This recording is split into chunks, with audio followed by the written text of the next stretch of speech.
Yeah. All right, moving on to our next topic of hand. So this was in regards. Hang on, let me go ahead and stop the timer, restart that. Okay, so this was in regards to the Riot walkout that happened this past week, or last week, I should say, at this point.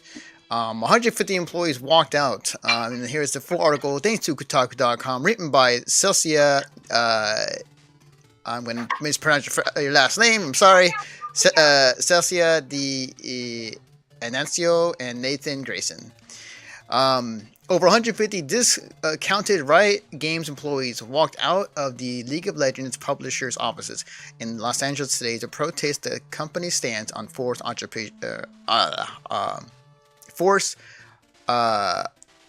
arbitration. Yeah, I think I'm arbitration, right? I don't know what word you're looking at, so I can't really. Okay. Arbitration. ARBITRATION. Arbitration, yeah. Okay. All right. Cool. Standing in a parking lot on Riot's campus, employees held picket signs and gave impassioned speeches. Quote: "We are asking that forced arbitration. I cannot say that word. Arbitration." Be ended for all past, current, and future Riot employees, including contractors and in current litigation, said Joyce Monahan, a social listening strategist at Riot, in an interview with Kotaku. Standing in front of signs reading Rioters Unplugged, a play on Rioters' internal Riot Unplugged meetings, Monahan would later tell her assembled colleagues through a megaphone, asking to feel safe does not make you entitled. Monahan had one major point she hoped to get across to her colleagues, even those who chose to stay in their desks and continue working. We are what makes Riot great. I want us to feel solidarity and connection with each other. I want us to feel connected. I want us to feel like our voices are heard and heard in a way that matters. Colleagues took turns speaking through the megaphone, and with several admitting that they were scared to participate and labeled anti-riot, said one. I was worried. I was like, what if I go and nobody shows up? I'm a little stressed, worried about that now.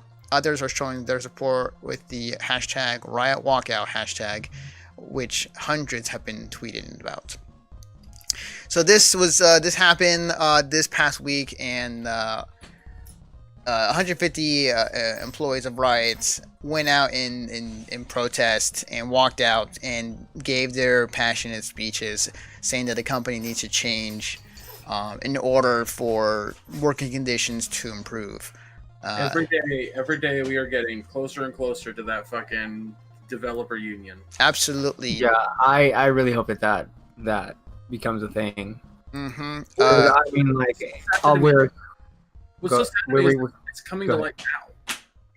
Sorry, say again? It's so sad to me that it's coming to light now. Yeah, that's the thing though. Like when we talked on this podcast before, like we have seen and heard about definitely about stories like these, and like they just never came out to the light of day, in fear of losing their job or in fear of of anything else wise. Yeah. So it's good that we're getting these news stories, or we're getting people kind of coming out more and more, which is good. Yeah.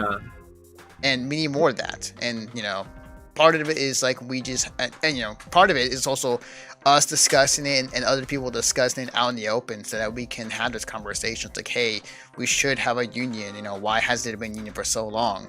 And yada yada yada. Yeah. Well, I mean, like every single few months now, we're hearing stories about crazy crunch times and all of these different things that are coming out, and then it's been in the industry for a long time. Like you said, nobody's been speaking up, and now they are, and that's good. And I would hope that it goes to some sort of union for these devs. Yeah, there's ideas, but these devs, they build these worlds and these things that we love and enjoy and are talking about right now. Yeah. And this is something that has been, again, brought up recently. Like, not only has it been Riot, we recently, there's been people, devs, NetherRealm, that's been speaking out recently. people come in out of who used to work or worked at Rockstar Games when they were working on Red Dead. Like, the stories keeps coming out, and it's definitely a good thing that more and more of this is coming out. I mean, I don't know if you remember, but back when it was a K-pop music video with all the fucking 4 lead characters. There was one of the developers who made one of those 4 characters. Like he developed it and all this kind of stuff. Was laid off right after developing it, and he was very public about how bad Riot is with their employees and how little of shit they give. They were like, "Hey, thanks for making this. Peace out, motherfucker." And he was trying to make that as crystal fucking clear on Twitter as he could, that Riot is not a good company. And it both excites him and saddens him that this character was being used in this way. Because, like, it's great, but it's like, could you imagine making something and then immediately being told that it's not yours? Yeah, it's not yours anymore. Yeah. Well, I mean, even like all the shit he dealt with at Epic, it was just like, this is Epic or Riot. I'm sorry, I don't know why I keep saying Epic. I'm gonna say Riot. My bad. My bad, Epic. Even though Epic, hey, you're not off the fucking hook. Yeah, just the Fortnite stories coming out too. So.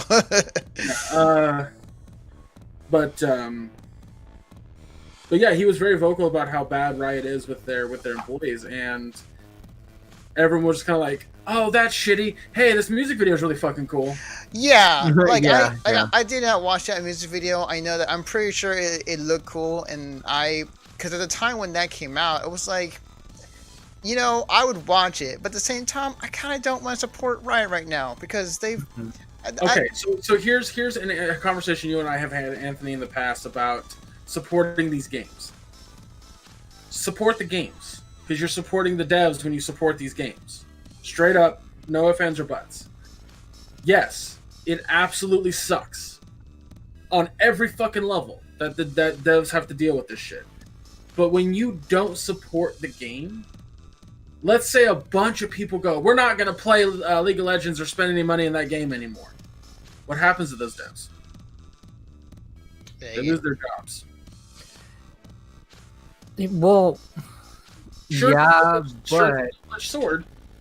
But I mean, it's kind of like, all right, like, you know, like voting with your wallet. Like, if people aren't happy with this, with what they're doing, and they're stopping revenue going in, that is going to be the really, really it's a double big thing that higher ups are going to see. But okay, we're losing money because of this. We need to make a change. We need to do something. We're not getting our money. But if they're still getting their money, like, okay, yeah, like, fuck it. We can just go and hire whoever else if they don't want to do their job. We're still getting money, whatever. It's a double-edged sword. I'm just pointing out. By you going and saying to the extent, I'm not going to play Fortnite. I'm not going to play Anthem. I'm not going to play League of Legends when you want to, because you don't want to support the company. At the end of the day, it's hurting the devs. Now, there is a way to put pressure on the company. There is a way to do this, and that is support the devs. And I'm not just talking about playing the fucking game. I'm talking about going to the extent of helping on social media primarily, like, expose the fucking walkout. Yeah. Absolutely. People coming out and saying this shit, because that puts pressure on the publisher. Absolutely. Yeah. And then, like, especially with how powerful, like, social media has been. I mean, you know, even just like recently. A lot of the time, Ramen, a lot of the fucking time, voting with your wallet does nothing. Because at the end of the day, the publishers look at stocks. They don't look at how much money the game is making right away, because it could make money later. It could make money in different hands, in different ways. The way that games for services work nowadays, it's just unfortunate that that's the way that it is. Now, if we were talking about the company, you know, the development company that made God of War or Spider-Man, it'd be a different story, because they're single player games. They're not games of service situations. But this is, and this has to be treated differently than how you would treat that. If a single player game comes out and it's garbage, vote with your wallet, sure, but this doesn't work like that for these games. So Mhm.